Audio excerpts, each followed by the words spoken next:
Saya share screen dulu ya.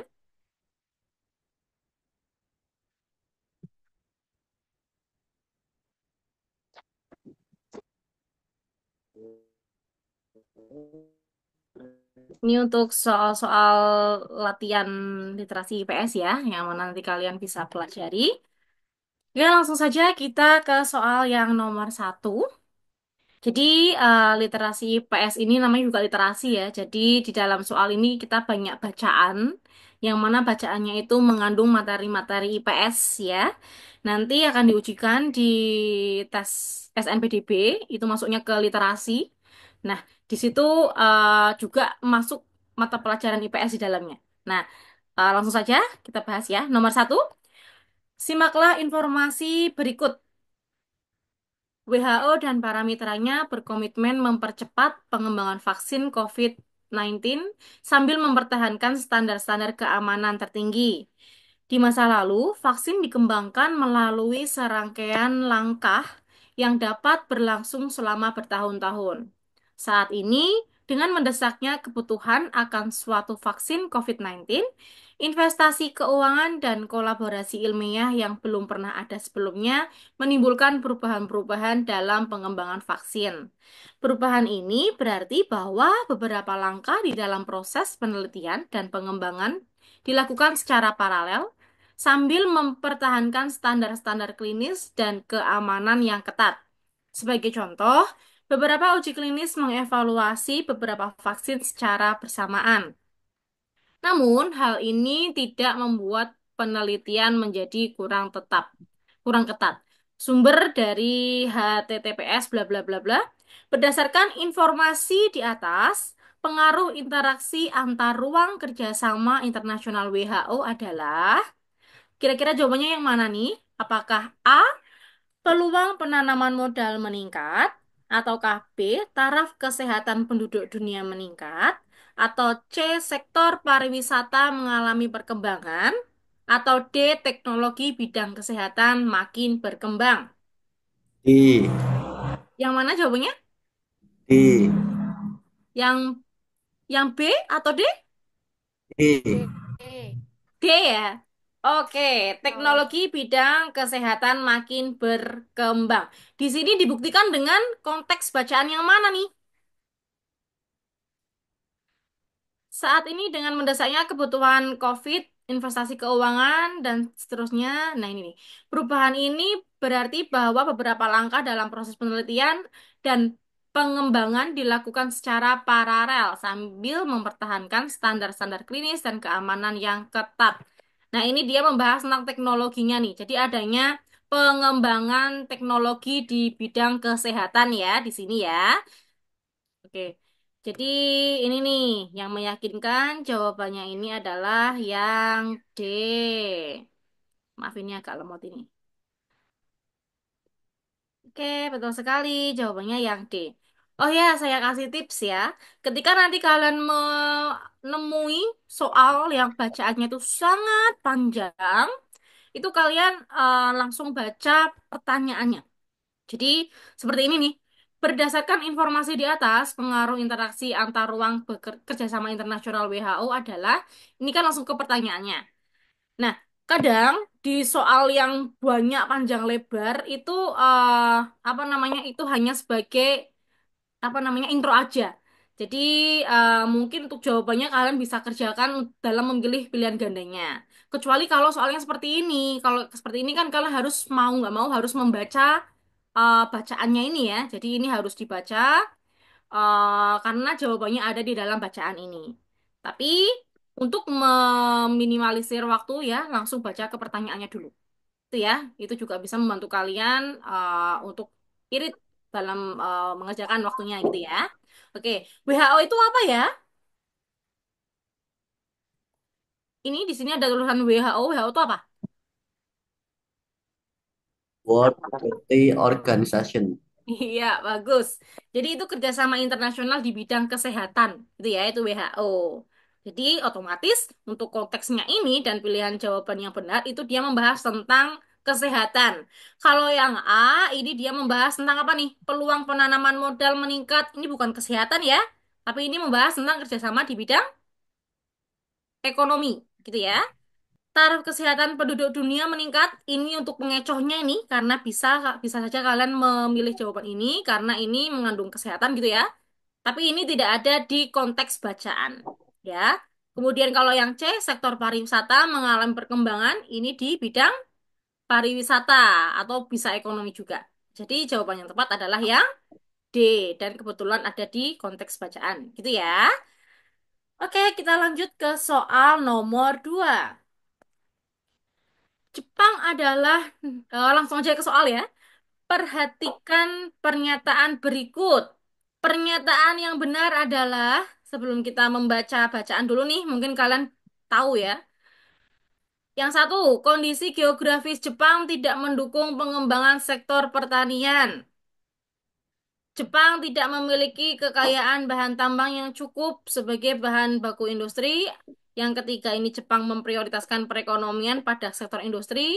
Yang keempat, masyarakat Jepang memiliki etos kerja yang tinggi. Pernyataan yang benar yang mana? Sebelum kita membaca ke konteks bacaan ini, kalian pasti setuju sama yang opsi yang keempat ya. Masyarakat Jepang memiliki etos kerja yang tinggi. Ini adalah ciri-ciri dari negara yang maju karena Jepang merupakan negara yang maju gitu ya. Nah, tapi untuk yang lainnya kita harus membaca nih karena terkait dengan bacaan yang ada di atas. Yuk kita baca bareng-bareng. Jepang adalah negara dengan komoditas utama produksi barang elektronik dan kendaraan bermotor yang pasarannya sudah merebah ke berbagai penjuru dunia. Tidak heran jika pendapatan per kapita penduduk Jepang pada tahun 2016 tertinggi di Asia dan mendapat julukan macan Asia. Indonesia merupakan salah satu negara dengan pengguna produk elektronik dan kendaraan bermotor dari Jepang. Meskipun komoditas utama berupa produksi barang elektronik dan kendaraan bermotor, Jepang mengimpor biji besi dan minyak mentah dari Indonesia. Jepang juga mengusahakan pertanian dan perikanan dengan teknologi maju. Keuletan penduduk Jepang menjadi salah satu penyebab kemajuan negara ini. Berarti yang termasuk ke bacaan yang mana nih? Kondisi geografis Jepang tidak mendukung pengembangan sektor pertanian. Bener nggak? Ah, oke. Sudah ada yang mau jawab nih. Jawabannya ya. Nomor 2, 3, dan 4 ya. Oke, betul. Kenapa nomor 1 ini salah? Jepang ini mungkin dari segi pertaniannya untuk tanahnya itu dia kurang memadai. Tapi dia mempunyai teknologi yang canggih, yang maju. Sehingga dia juga bisa mengusahakan di bidang pertanian. Di sini ada nih, Jepang itu mengusahakan pertanian dan perikanan dengan teknologi yang maju. Berarti yang opsi A ini pernyataannya tidak benar ya, karena dia juga mengusahakan. Ini benar kalau yang maju gitu ya. Ini keuletan ini yang nomor 4 ya ini ya. Ini benar juga ada di sini. Kemudian nomor 1 kondisi geografis. Oh sorry, yang nomor 2 Jepang tidak memiliki kekayaan bahan tambang. Iya, Jepang itu dia bahan tambangnya kurang ya di sana ya. Sehingga Jepang itu mengimpor biji besi dan minyak mentah dari Indonesia. Ini juga benar pernyataan ini. Jepang memprioritaskan perekonomian pada sektor industri. Ya, dia ini nih memprioritaskannya dari industri mana nih? Komoditas utama berupa produksi barang elektronik dan kendaraan bermotor. Itu berarti dia sektor industri ya, bukan bahan mentah gitu ya. Oke, berarti jawabannya adalah yang nomor 2, 3, dan 4. Jawabannya yang D. Kita lanjut ya ke soal nomor 3. Soalnya adalah, berdasarkan teks di atas, penyebab lambatnya proses perubahan sosial budaya pada suku Baduy adalah perubahan sosial. Nah, di sini bahasnya tentang suku Baduy. Kita baca ya. Di Provinsi Banten terdapat suku Baduy. Suku Baduy Dalam merupakan suku asli Sunda Banten yang masih menjaga tradisi anti modernisasi, baik cara berpakaian maupun pola hidup lainnya. Suku Baduy Rawayan tinggal di kawasan cagar budaya Pegunungan Kendeng seluas 5.101,85 hektar di daerah Kanekes, Kecamatan Lewidamar, Kabupaten Lebak. Perkampungan masyarakat Baduy umumnya terletak di daerah aliran Sungai Ciujung di Pegunungan Kendeng. Kendeng apa Kendeng ya? Kendengnya. Daerah ini dikenal sebagai wilayah tanah titipan dari nenek moyang yang harus dipelihara dan dijaga baik-baik. Tidak boleh dirusak. Jadi tuh, untuk kalian mungkin yang udah pernah ke suku Baduy, mungkin tahu ya. Jadi, saya cerita dulu nih tentang suku Baduy. Suku Baduy itu dia ada di Banten ya, yang mana dia itu punya dua kelompok gitu ya. Ada Baduy dalam dan ada Baduy luar. Nah, untuk Baduy dalam, ini benar-benar dia masih menjaga suku aslinya. Memang anti modernisasi ya. Jadi kalau kalian pengen berkunjung ke suku Baduy Dalam itu nggak boleh memakai sendal, nggak boleh membawa kamera.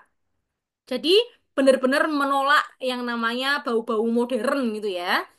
Nah, karena sukunya itu masih sangat tradisinya masih sangat kental. Berbeda ketika kalian berada di suku Baduy luar. Jadi ketika kalian mau memasuki ke area Baduy, kalian akan menempuh ke wilayah Baduy luar dulu. Nah, kalau Baduy luar ini boleh kalian bawa kamera, bawa sendal, pakai sendal gitu ya. Beramai-ramai itu boleh kalau di Baduy luar. Terus kalian akan masuk lagi ke dalam, ke bagian Baduy dalam tuh langsung di stop. Nggak boleh membawa barang-barang yang berbau modernisasi. Karena apa? Mereka masih sangat menjaga tradisinya. Nah, itu tentang suku Baduy. Berdasarkan teks di atas, penyebab lambatnya proses perubahan sosial budaya suku Baduy adalah yang mana kira-kira? Dia itu memang sengaja ya membatasi adanya perubahan sosial C. budayanya. Ya, kira-kira jawabannya yang mana nih? C. C. Yang? C. C. Yang C? Oke, coba lihat dulu yang A. Kontak dengan budaya lain. Justru kalau kita melakukan kontak dengan budaya lain itu akan mempercepat perubahan sosial ya. Bukan jawabannya bukan yang A. Apakah yang B? Sikap masyarakat yang individualisme? Tidak ya. Jadi di sebuah suku-suku yang dia masih kental tradisinya, justru sifatnya mereka itu masih sangat paguyuban gitu ya. Masih jiwa sosialnya masih sangat tinggi, bukan individualisme gitu ya. Yang C, ada kebiasaan yang telah mengakar. Iya, ini bisa jadi ya. Jawabannya ke arah yang C. Coba kita lihat dulu yang D. Rasa takut terjadi kegoyahan integritas. Oh, tidak ya, tidak ada kegoyahan kejujuran di situ. Jadi yang benar adalah jawaban ada kebiasaan yang telah mengakar. Karena memang mereka tuh masih sangat menjaga tradisinya. Gitu ya. Memang menolak orang-orang dari luar sana yang membawa hal-hal yang modern gitu ya.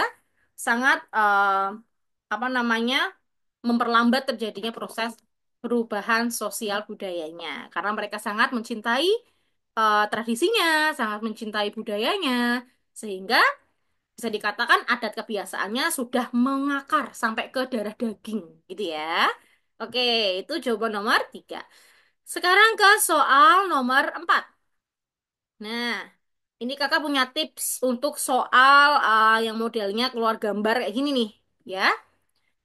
Jadi kalau nanti ada soal yang mana soalnya bergambar seperti ini, tentu saja yang pertama kalian harus lakukan adalah membaca pertanyaannya dulu, gitu ya. Membaca pertanyaan. Yang diminta apa? Bisa jadi dia meminta inti dari gambar. Bisa jadi dia meminta isi dari gambar atau kesimpulan gitu ya, bisa jadi. Nah, kalau dari gambar ini, soal ini, yang diminta soalnya adalah berdasarkan peta di atas, pertanyaannya yang benar. Berarti otomatis kalau yang benar ini yang dia tontonkan di gambar ini, gitu ya. Jadi di sini tentang gambar tentang sebaran pengguna internet Indonesia tahun 2020 berdasarkan pulau pengguna internet ya ini ya. Oke, di sini ada pulau-pulau di Indonesia, ada Sumatera, Kalimantan, Sulawesi, Maluku dan Papua, Bali dan Nusa Tenggara dan juga Jawa. Ya, yang benar yang mana nih? Langsung ya ke opsinya. Penduduk Pulau Jawa paling padat. Penduduk Pulau Jawa paling padat. Sesuai dengan konteks gambarnya nggak? Enggak. Enggak Ya, ya. Penduduk Pulau ya. Jawa paling padat. Ini tuh yang paling padat apanya sih? Ini tuh yang paling padat Internetnya. adalah pengguna internetnya, bukan penduduknya. Itu ya, berarti yang A ini salah. Kemudian yang B, seluruh wilayah Indonesia sudah terjangkau internet. Kira-kira benar nggak? Salah. Belum. Salah. Soalnya masih ada Ah, beberapa yang belum terjangkau, seperti di bagian Iya, Papua. kalau sudah seluruhnya terjangkau internet, artinya persentasenya ini sama. Ya, persentasenya sama penggunanya. Jadi banyaknya si pengguna ini akan sama. Kalau nggak sama ini berarti artinya belum semuanya terjamah internet. Gitu ya. Ya, berarti yang ini, yang B salah juga. Kemudian yang C, wilayah Indonesia bagian timur perlu peningkatan penggunaan internet. Benar nggak? Di- Wilayah Iya, Indonesia bagian timur perlu peningkatan penggunaan internet. Ini adalah saran atau kesimpulan, gitu ya. Karena di sini tertulis berapa persen, berapa persen, berapa persen. Berarti ini bicara soal jumlah. Berarti jawabannya yang D, Benar. lebih dari setengah pengguna internet Indonesia berada di Pulau Jawa. Karena ini bicara soal persentase ya, berarti bicara soal jumlah. Berarti jawaban yang tepat adalah yang B. D. oke. Jawabannya yang D nih. Lebih dari setengah ya pengguna internet di Indonesia di Indonesia berada di Pulau Jawa. Nah, ini nih. Dia 56,4 itu sudah lebih dari separuh ya. Kalau full berarti 100% kan ya. Ini udah 56,4 berarti sudah lebih dari separuh gitu ya. Oke, kita lanjut ke soal nomor 5. Terjadinya interaksi antar negara, baik itu interaksi kerjasama bilateral, regional, maupun internasional, memunculkan banyak dampak positif maupun negatif. Salah satu contohnya adalah hubungan kerjasama antara Indonesia dengan Jerman. Indonesia dapat memperoleh alat elektronik canggih dari Jerman, sedangkan Jerman dapat memperoleh bahan mentah berupa kelapa sawit dari Indonesia. Berdasarkan contoh tersebut, dampak positif interaksi antar negara adalah dampak positifnya dari adanya interaksi antar negara sesuai dengan konteks bacaan ini kira-kira yang mana nih? Apakah yang A, terjadinya alih teknologi? Benar atau salah? Salah. lah, Apakah yang B, memperkuat posisi dan daya tawar Indonesia? Salah. Salah juga. Salah. Apakah yang C, salah, meningkatkan kesejahteraan dan kemakmuran masyarakat? Salah. Jadi Oh, salah D. ya, atau bisa jadi gitu ya. Ataukah yang D, D. D. negara dapat memenuhi kebutuhan yang tidak bisa diproduksi dalam negeri? D. ya, Ya, Benar. jawaban yang benar adalah yang D. hmm, Negara dapat memenuhi kebutuhan yang tidak bisa diproduksi dalam negeri. Jadi, di soalnya ini nih, dia menceritakan tentang dua negara, yaitu Indonesia dan Jerman. Filipina. Jadi, Indonesia dan Jerman ini kerjasama. Karena apa? Karena di Indonesia itu dia tidak punya yang namanya elektronik yang canggih. Indonesia itu butuh elektronik yang canggih dari Jerman. Sedangkan Jerman tuh punya elektronik yang canggih dia, ya. Dia bisa memberikan ke Indonesia karena Indonesia ini kekurangan gitu ya atau nggak punya. Sedangkan di Jerman dia itu punya elektronik yang canggih tapi nggak punya bahan mentah. Seperti contohnya kelapa sawit gitu ya. Sedangkan Indonesia itu kaya raya, dia banyak sekali kelapa sawitnya. Nah, terjadilah di situ kerjasama. Mereka barter keran gitu ya. Indonesia butuh elektronik, Jerman butuh kelapa sawit. Indonesia punya kelapa sawit yang banyak, Jerman punya elektronik yang canggih. Jadi karena adanya perbedaan, perbedaan apa namanya ya, potensi gitu ya. Mereka dan juga perbedaan kebutuhan mereka akan terjadi interaksi. Gitu ya.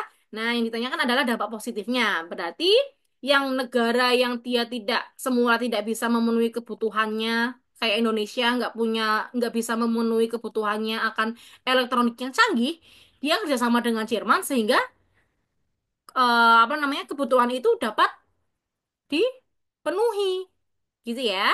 Jadi jawaban yang benar adalah yang D, gitu ya. Oke, kita lanjut ke soal nomor 6. Benua Asia dengan julukan Benua Kuning merupakan salah satu dari 6 benua di bumi yang berpenghuni. Benua Asia dibagi menjadi 5 kawasan, yaitu Asia Tenggara, Asia Barat, Asia Timur, Asia Selatan, dan Asia Tengah. Wilayahnya berbatasan dengan Samudra Hindia, Samudra Pasifik, Selat Bering, Laut Tengah, Laut Merah, Laut Arktik, dan Pegunungan Ural. Luas wilayah benua Asia kurang lebih sekitar 44,58 juta kilometer persegi. Negara dengan populasi jumlah penduduk terbanyak di Asia adalah Cina.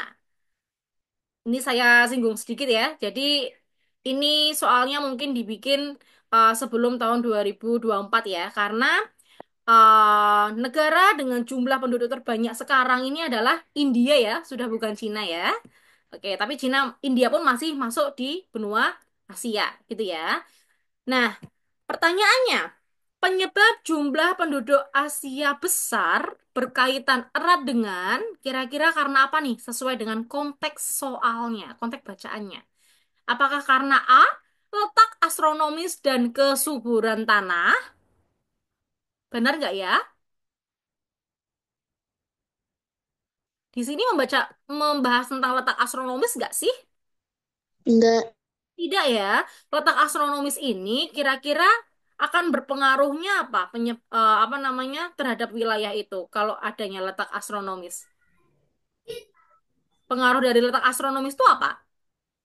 Seperti iklim, ya. Kemudian perbedaan waktu. Jadi nggak pengaruh sama jumlah penduduk ya. Kalau kesuburan ini bisa jadi. Kesuburan tanah itu bisa jadi. Tapi yang letak itu tadi tidak benar ya. Kemudian kita lihat yang B. Luas dan kekayaan sumber daya alam. Kenapa jumlah penduduk Asia ini banyak? Karena daerah apa? Benuanya yang sangat luas dan sumber daya alamnya yang kaya. Benar nggak ya? Benar. Nah, Asia ini dia adalah benua terluas. Ya, di sini ada nggak ya? Benua terluas. Oke, jadi di sini nggak tertulis. Benua paling luas itu adalah Asia. Jadi pernyataan yang luas ini benar ya, karena daerahnya luas, akhirnya banyak penduduk atau banyak manusia yang pengen tinggal di daerah itu, supaya hidupnya itu dia nggak empat-empatan gitu ya, apa namanya, nggak berebut tempat tinggal gitu ya. Jadi manusia pasti memilih wilayah yang kosong dan luas gitu ya. Kemudian yang kedua, kekayaan sumber daya alam. Dengan disebutkan di sini nih, di Indonesia ini dia eh, berbatasan dengan samudra ini, pegunungan ini, tentu potensinya itu lebih banyak. Sumber daya alamnya lebih banyak. Itu juga diburu sama manusia. Manusia kalau mau tinggal di suatu wilayah tapi nggak punya sumber daya alam, nggak punya sayur-sayuran, nggak punya bahan pangan, ya ngapain? Pasti mereka cenderung mencari daerah yang kaya akan sumber daya alamnya. Termasuk seperti di Asia ini ya. Oke, berarti jawabannya yang tepat adalah yang B, karena Asia ini wilayahnya luas sehingga tuh banyak penduduk yang ingin tinggal di sana. Banyak tempat gitu ya. Dan kekayaan sumber daya alam ini telah yang menjadi kebutuhan hidup manusia sehari-hari untuk bertahan hidup. Sehingga populasinya itu dia banyak akhirnya. Gitu ya. Oke, kalau yang opsi C, penguasaan teknologi dan keadaan alam. Keadaan alamnya itu dia tidak beratur malah ya. Ini tidak mendukung jumlah penduduk yang banyak gitu ya. Penguasaan teknologinya di sini tidak dijelaskan ya tentang itu ya.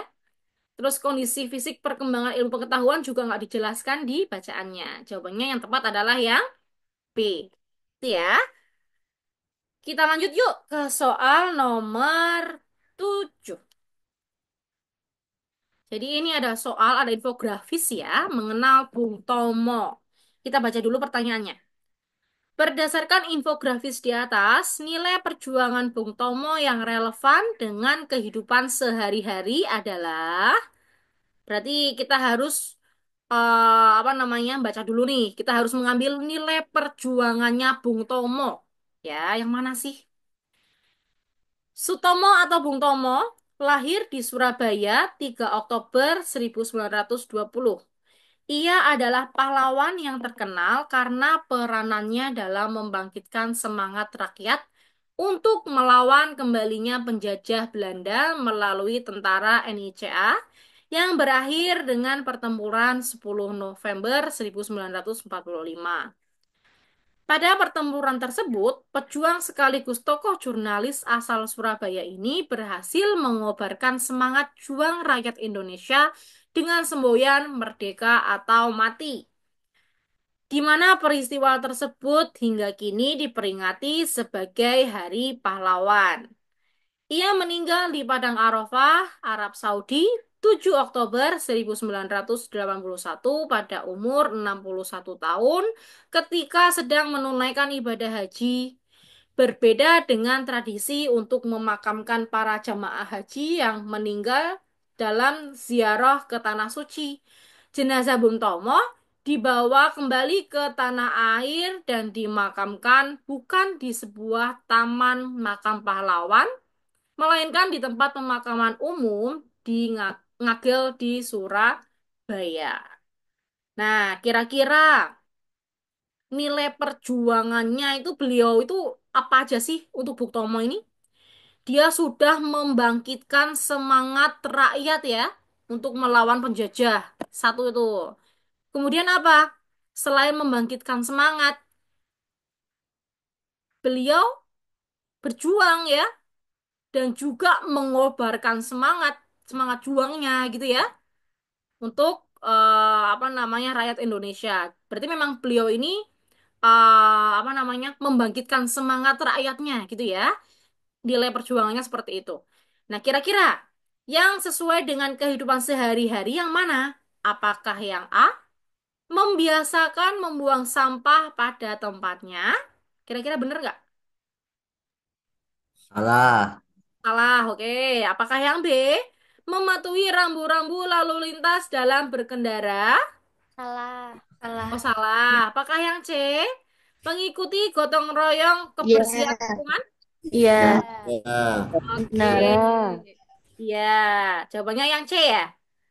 Oke, jawabannya yang C. Kalau yang D gimana? Melaksanakan tugas kebersihan kamar mandi. Ini kurang tepat ya. Karena ini nih, nilai perjuangan Bung Tomo, dia mampu membangkitkan semangat rakyatnya. Artinya dia mampu membangkitkan semangat banyak orang, gitu ya.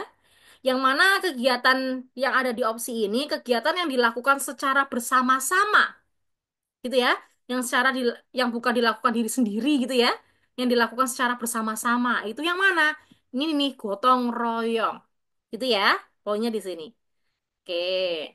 Kita lanjut yang soal nomor 8. Ini masih ada kaitannya dengan nilai perjuangan Bung Tomo nih. Berdasarkan infografis di atas, perwujudan perjuangan Bung Tomo yang relevan dalam kehidupan masyarakat saat ini adalah, kalian boleh memilih dua pilihan jawaban yang benar. Berarti jawabannya ada dua nih. Coba yang A, beasiswa untuk melanjutkan sekolah yang diberikan kepada anak-anak dari keluarga kurang mampu, kira-kira sesuai nggak sama perwujudan perjuangan Bung Tomo? Enggak. Enggak. Kurang tepat ya, belum sesuai. Coba yang B. Para atlet bulu tangkis berlatih dan berjuang untuk mempertahankan juara dalam SEA Games. Iya. Sesuai. Iya, Kak. Wow. Sesuai itu Eh, ada kata berjuang nih. perjuangan. Kalau itu kan dia memiliki semangat berjuang yang tinggi ya. Oke, yang B Ya. ini benar.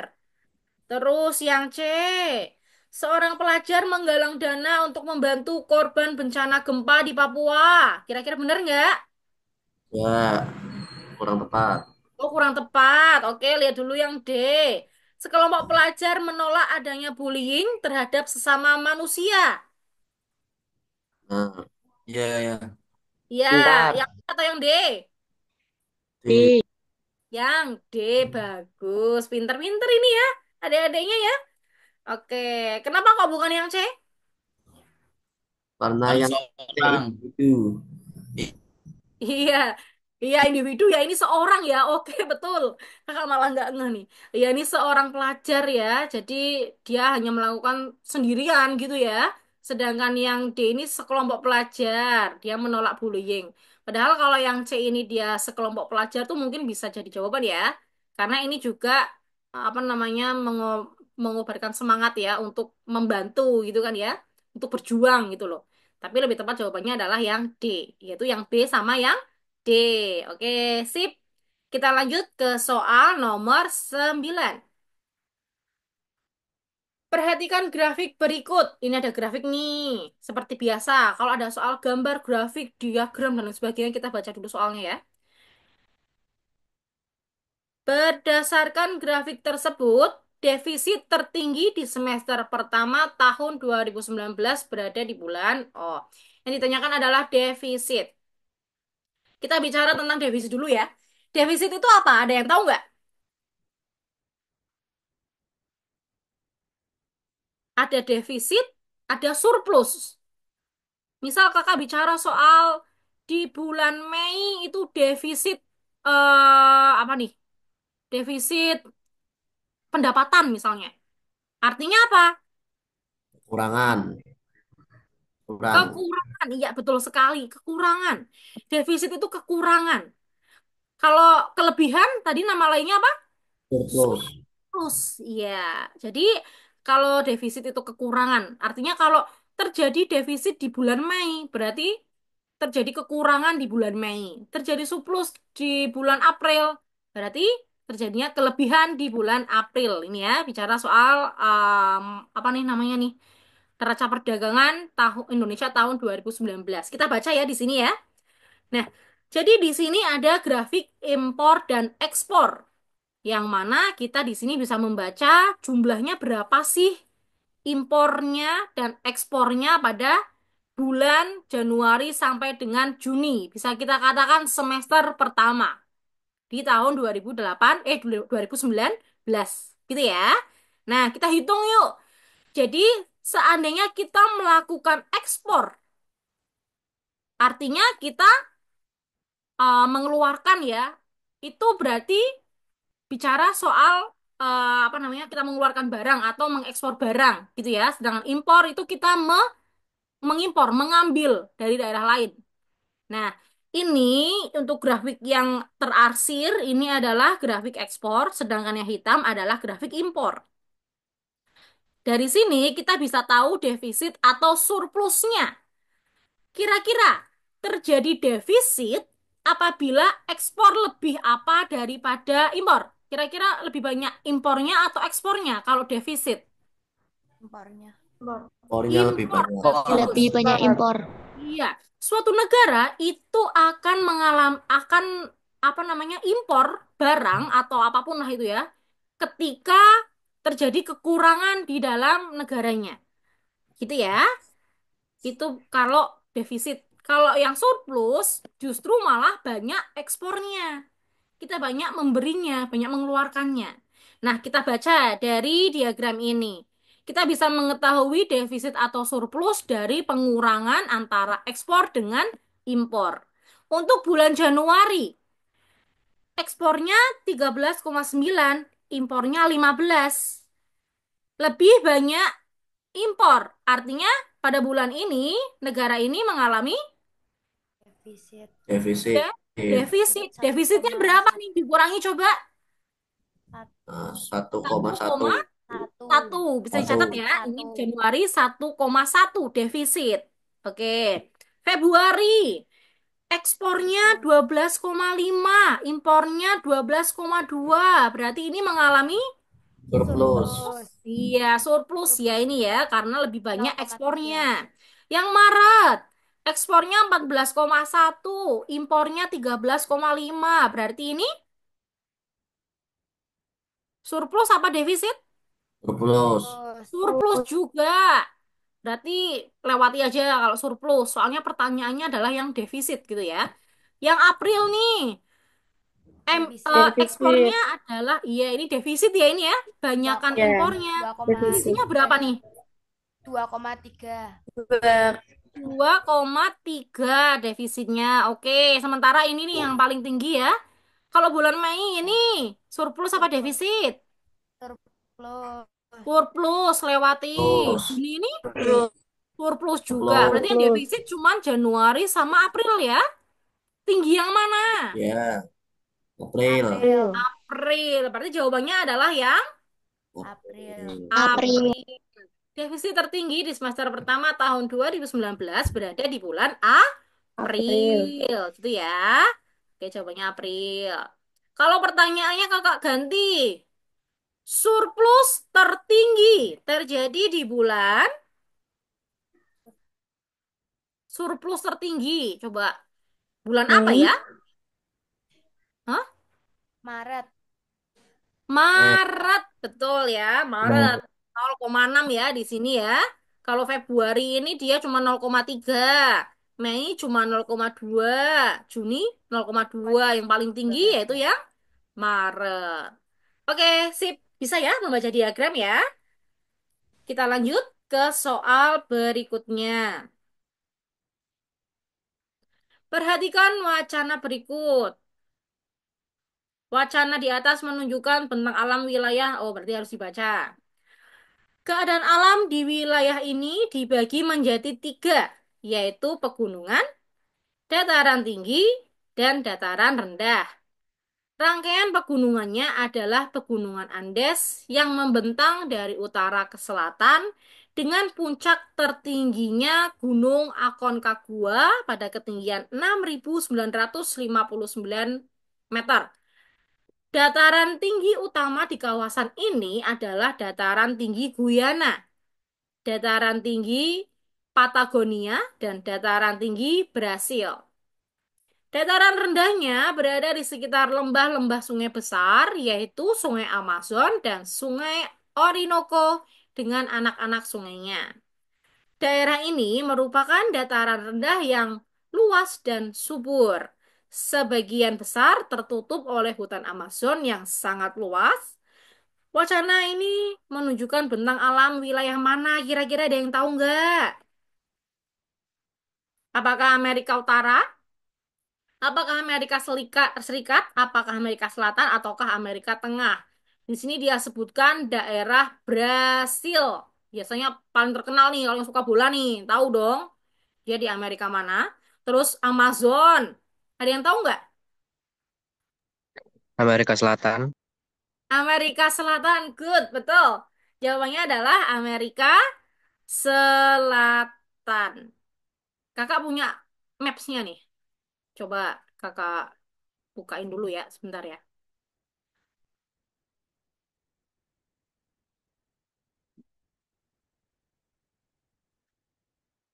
Aduh, kalau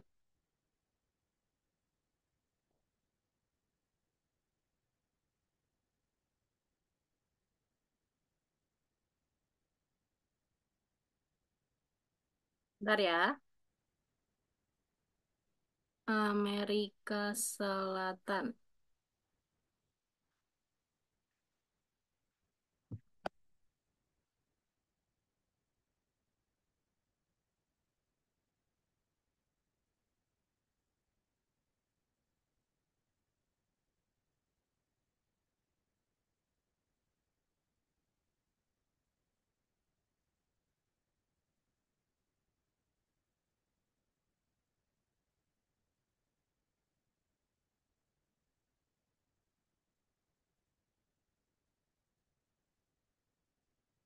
Oke. Maaf ya ini agak lemot. Bentar, kakak bukakan dulu untuk petanya nih. Untuk membuktikan ya bahwa jawabannya adalah Amerika Selatan. Ini lihat nih, di sini ada Brasil ya. Kemudian nih Sungai Amazon nih, Sungai Amazon. Oh benar ya, berarti ini adalah wilayah Amerika Selatan. Gitu ya, karena Brasil sama Amazon sih kalau kakak kuncinya di situ. Dua situ. Oke, kita lanjut ya ke soal berikutnya.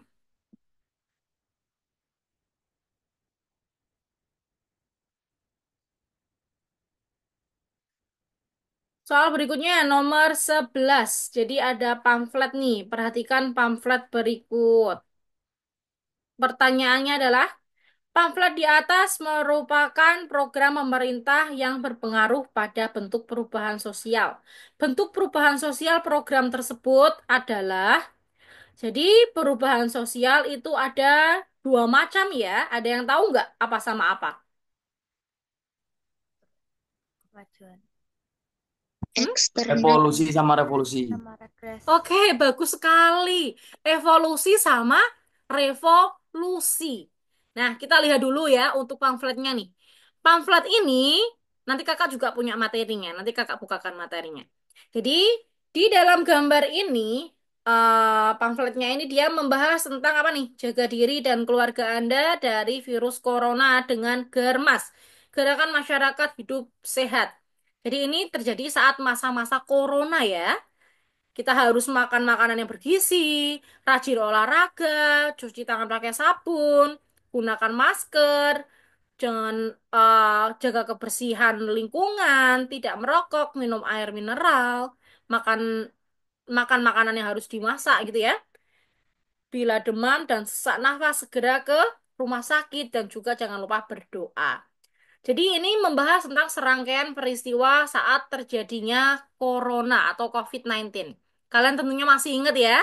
Kira-kira perubahan sosial yang terjadi saat peristiwa corona ini, dia termasuk perubahan sosial evolusi atau revolusi? Revolusi. Revolusi apa revolusi? Revolusi.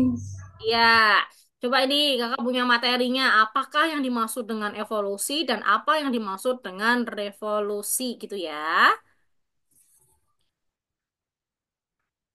Nih, perubahan sosial sudah kelihatan ya? Perubahan sosial dapat terjadi melalui dua bentuk utama, yaitu evolusi dan revolusi.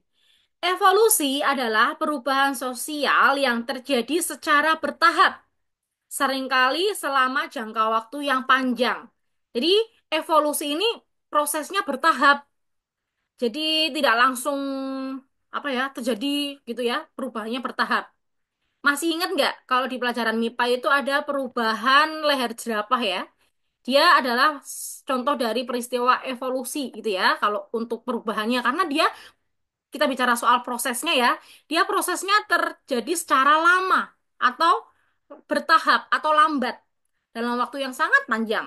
Itu namanya evolusi. Jadi kita tentu persiapannya lebih matang, tentu kita lebih prepare gitu ya, intinya seperti itu. Kalau evolusi.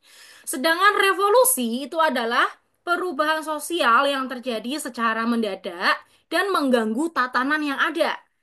Perubahan sosialnya ini secara dadakan, tiba-tiba, serta langsung merubah semua tatanan yang ada atau mengganggu.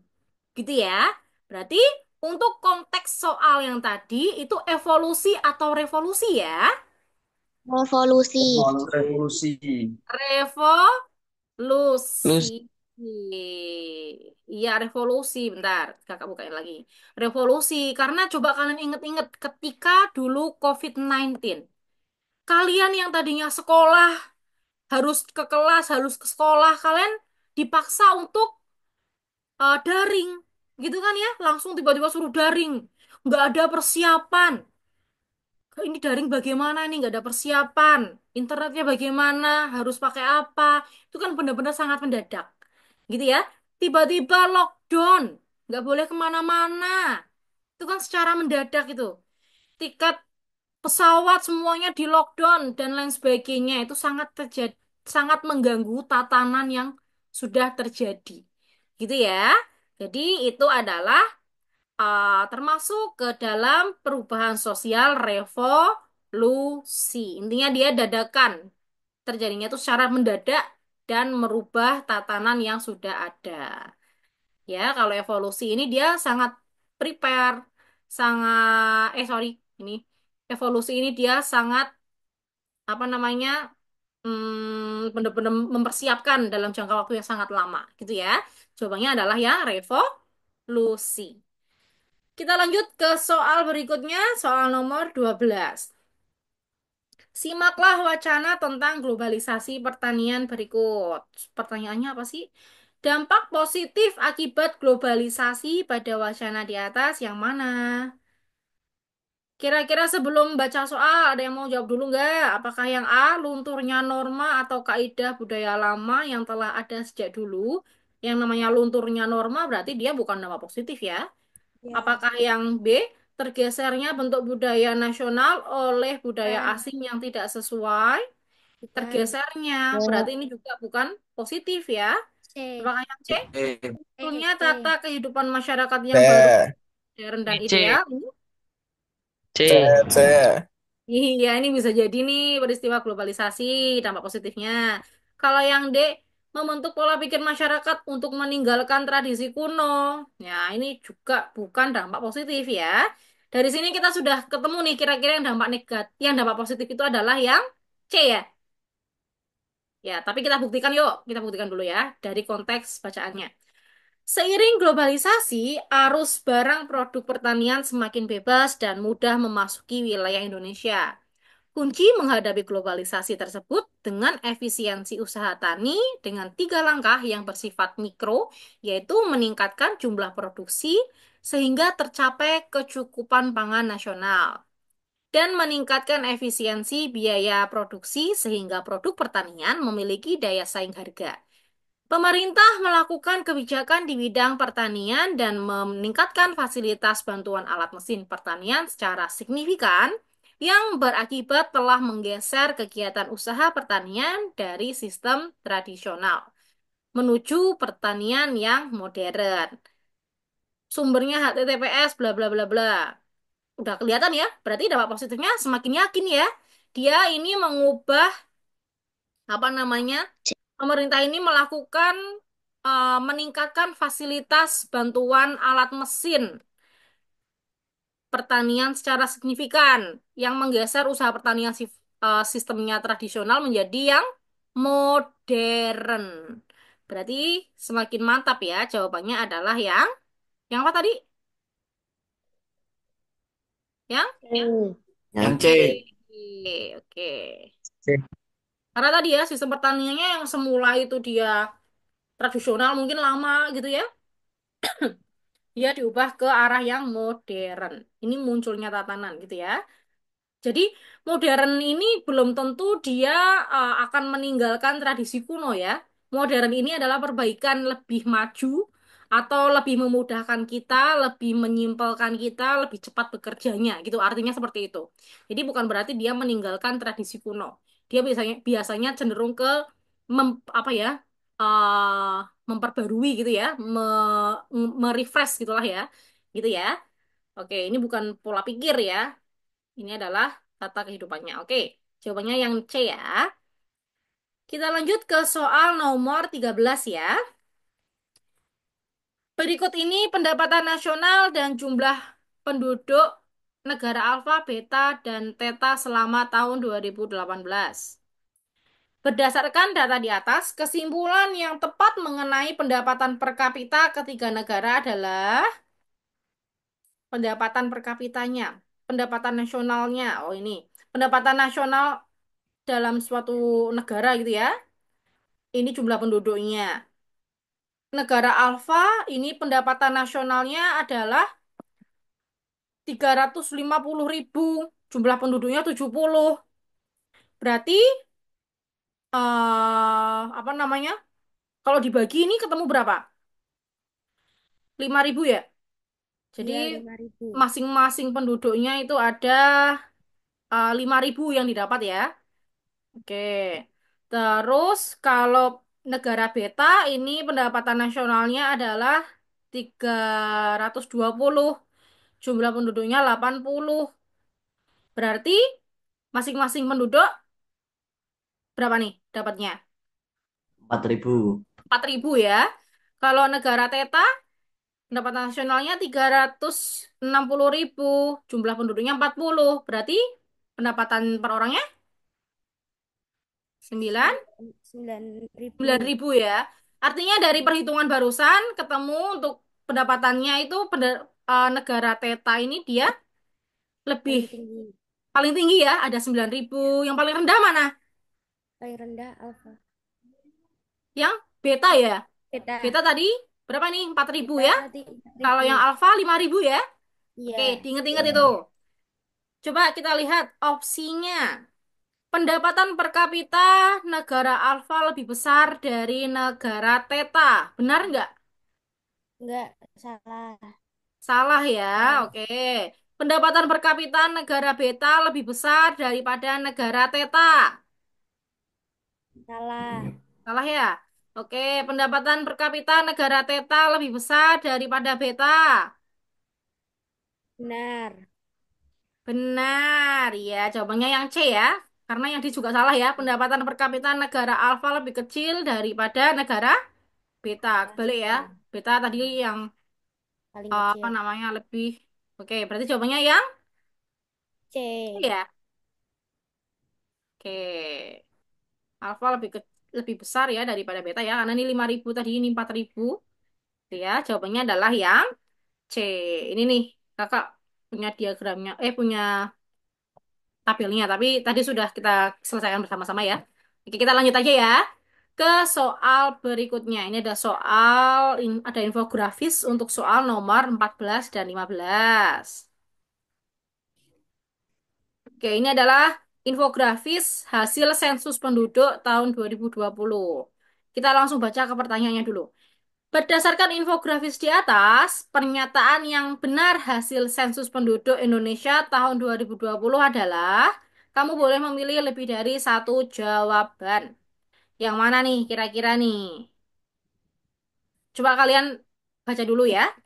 Baca dulu nih infografisnya. Di sini ada jumlah penduduk Indonesia pada tahun 2020 ya. Totalnya ada 270,20 juta jiwa.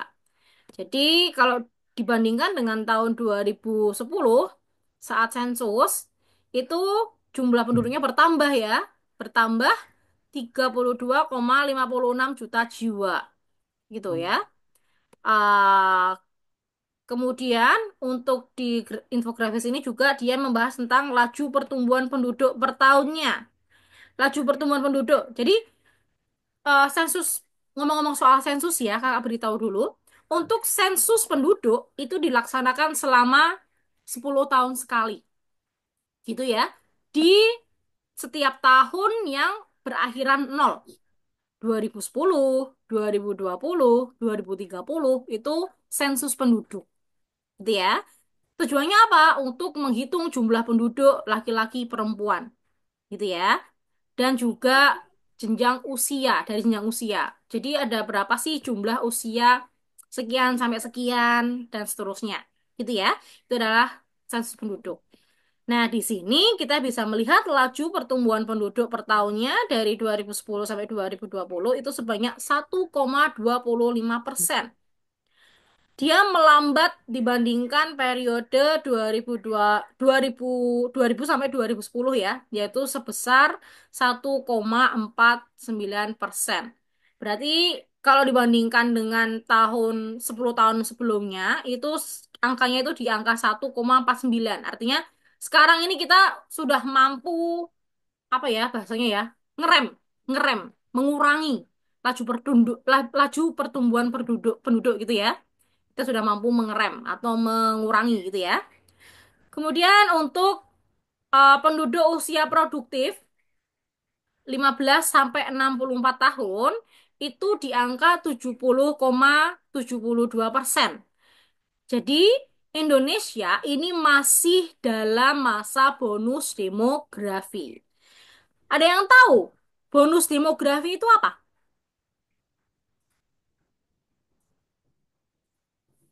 Apa? Ada yang tahu nggak? Banyaknya usia penduduk di usia produktif ya. Jadi kalau kita bicara soal usia nih, ada yang namanya usia produktif, ada yang namanya usia non produktif. Bisa dicatat ya. Usia produktif itu adalah di usia 15 sampai 64 tahun. Usia non produktif itu macamnya ada dua. Usia belum produktif dan usia sudah tidak produktif. Itu masuknya ke golongan non produktif. Ada dua macam ya. Kalau usia produktif cuma satu tok ini. Kalau yang non produktif ada dua macam. Usia belum produktif itu adalah usia 0 sampai 14. Artinya kalian masih bayi, masih kecil, belum mampu beraktivitas menghasilkan menghasilkan sesuatu gitu ya, atau belum produktif gitu ya. Itu usia 0 sampai 14. Sedangkan usia sudah tidak produktif itu adalah usia 64 ke atas. 65, 66, 67 dan seterusnya. Itu sudah tidak produktif. Artinya sudah tidak sanggup untuk bekerja. Gitu ya. Kalau tadi seperti kalian ini ya belum produktif ya, mungkin ya yang usianya belum ada 15 belum produktif karena belum bisa bekerja ya. Kalau lebih dari 64 dia sudah tidak produktif. Dan yang usia produktif itu yang di tengah-tengahnya yaitu usia 15 sampai 64. Nah, dengan banyaknya jumlah usia produktif, maka saat itu negara itu sedang mengalami bonus demografi. Banyak yang bekerja artinya. Banyak orang-orang yang di usia kerja. Nah, ketika pemerintah memberi lapangan pekerjaan yang banyak, tentu negara kita akan menjadi lebih maju karena didukung oleh pendapatan per kapita yang meningkat. Tapi sebaliknya, ketika lowongan kerja atau lapangan pekerjaan ini dia nggak ada atau kosong atau turun gitu ya, maka akan memberikan dampak yang sangat buruk, yaitu terjadinya pengangguran yang merajalela. Karena di usia-usia produktif itu sangat orang yang sangat produktif, banyak ide gitu ya. Sehingga kok nggak ada lapangan pekerjaan, dia akan kecenderung hal-hal yang berbau kriminal. Bahkan akan memperburuk keadaan suatu negara. Gitu ya. Itu bicara soal usia produktif. Selanjutnya kita lihat dulu presentase penduduk lansia. Penduduk lansia ini penduduk yang dia di usia sudah tidak produktif ya. Jumlahnya ini ada 9,78%. Naik dibandingkan tahun 2010 sebesar 7,59%. Artinya, ketika jumlah penduduk usia tuanya naik, berarti apa? Fasilitas kesehatannya di tahun ini semakin baik, gitu ya. Sehingga banyak penduduk yang di usia lansia yang tahun 10 tahun sebelumnya itu banyak yang meninggal gitu ya. Di usia di tahun ini itu semakin sedikit yang meninggal. Artinya fasilitas kesehatannya kita sudah lumayan baik gitu ya. Kemudian di sini juga ada rasio jenis kelamin. Terdapat 102 penduduk laki-laki untuk setiap 100 penduduk perempuan. Dari sini kita jadi tahu, oh ternyata banyak jumlah penduduk laki-lakinya dibanding sama perempuannya. Gitu ya. Terus ini kita baca lagi nih di yang sini dulu ya. Sebaran penduduk Indonesia menurut wilayah, penduduk Indonesia masih terkonsentrasi di Pulau Jawa. Dengan luas sebesar 7% dari wilayah Indonesia, Pulau Jawa dihuni sebanyak 151,59 juta jiwa atau 56,10% penduduk Indonesia. Jadi ada lebih dari separuh ya. Itu penduduk Indonesia itu ada di Pulau Jawa gitu ya. Ini adalah persentasenya nih, persebaran penduduknya. Nah, kemudian yang besar ini nih, kita baca yuk. Di sini adalah komposisi penduduk Indonesia. isi, isinya orang penduduk di Indonesia dari segi umur gitu ya. Ada yang mana dulu ya? Yang ini dulu deh. Pada ada 11%, 11,56% itu ada kelompok baby boomer ya. Lahir tahun 48 46 sampai 64, perkiraan usia sekarang sekitar 56 sampai 74 tahun. Ini ada 11,56%. 11,56%, maaf. Kemudian ada 21,88% ini adalah Gen Z ya. Yang mana dia lahir di tahun 65 sampai 80. Perkiraan sekarang usianya sekitar 40 sampai 55 tahun. Kemudian ada 25,87%. Ini adalah kelompok umur milenial yang lahir di tahun 81 sampai 96. Perkiraan usia sekarang itu sekitar 24 sampai 39. Kemudian ada 27,94% ini Gen Z ya, yang mana lahir di tahun 97 sampai 2012. Perkiraan usianya sekarang di usia 8 sampai 23 tahun. Ini kalian ya ini ya. Kemudian ada 10,88% ini adalah post Gen Z. Lahir tahun 2013 sampai perkiraan usia sekarang yaitu sekitar 7 tahun. Ini adalah komposisinya. Oke, sudah dibaca ya untuk infografisnya ya. Diingat-ingat. Berdasarkan infografis di atas, yang benar, yang mana nih? Yang A. Pada tahun 2020, setengah penduduk Indonesia adalah milenial dan Gen Z. Berarti ini bicara soal komposisi. Apakah benar setengah dari penduduk Indonesia adalah milenial dan Gen Z? Kalau dijumlahin gimana? Setengah nggak? Mana suaranya?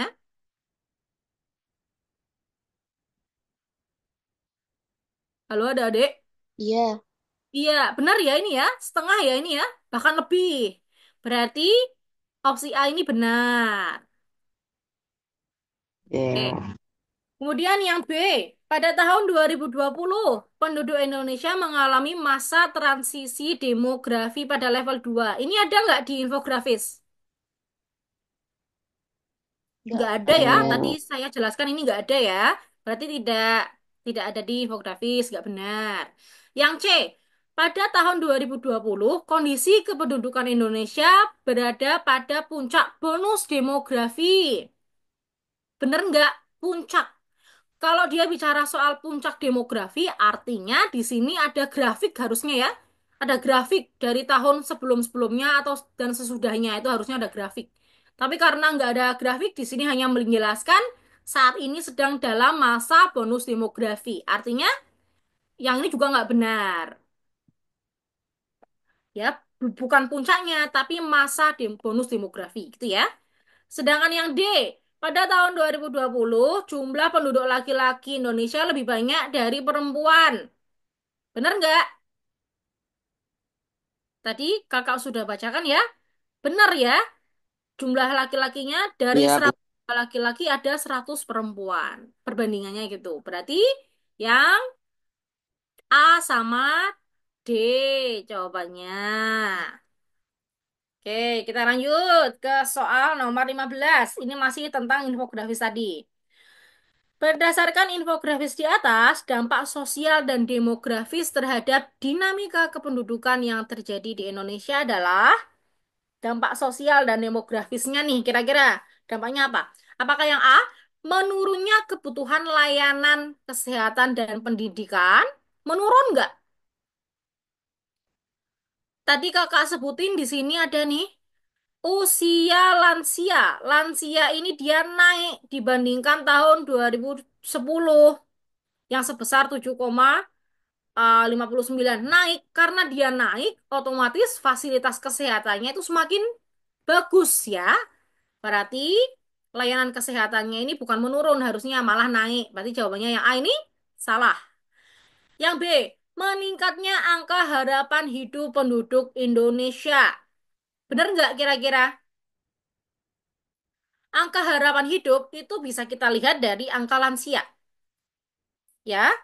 Angka lansianya ini dia semakin naik, artinya usia harapan hidupnya juga naik.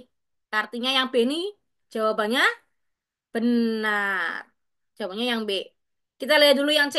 Meningkatnya angka ketergantungan penduduk. Di sini angka ketergantungannya nggak naik ya.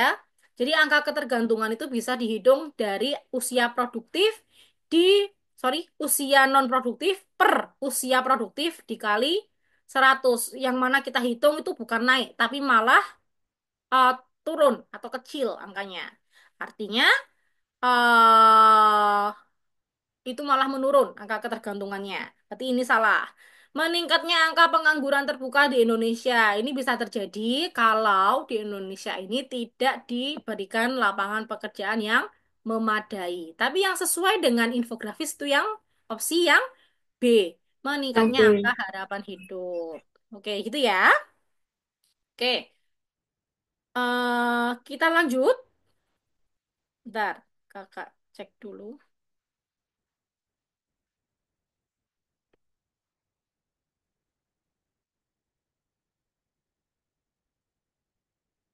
Oke, ya terima kasih Kak Dini atas materinya. Selamat istirahat tadi Ade. Sebelum nanti malam kita berjumpa lagi ya untuk materi selanjutnya.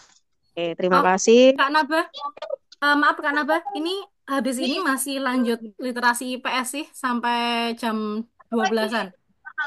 Oh iya, ya, oke Ah, oke. jadi ini masih saya lagi, cuman untuk hostnya ganti sama Kang Wan ya. Oh iya, oke. Ya, terima kasih Kak Dini.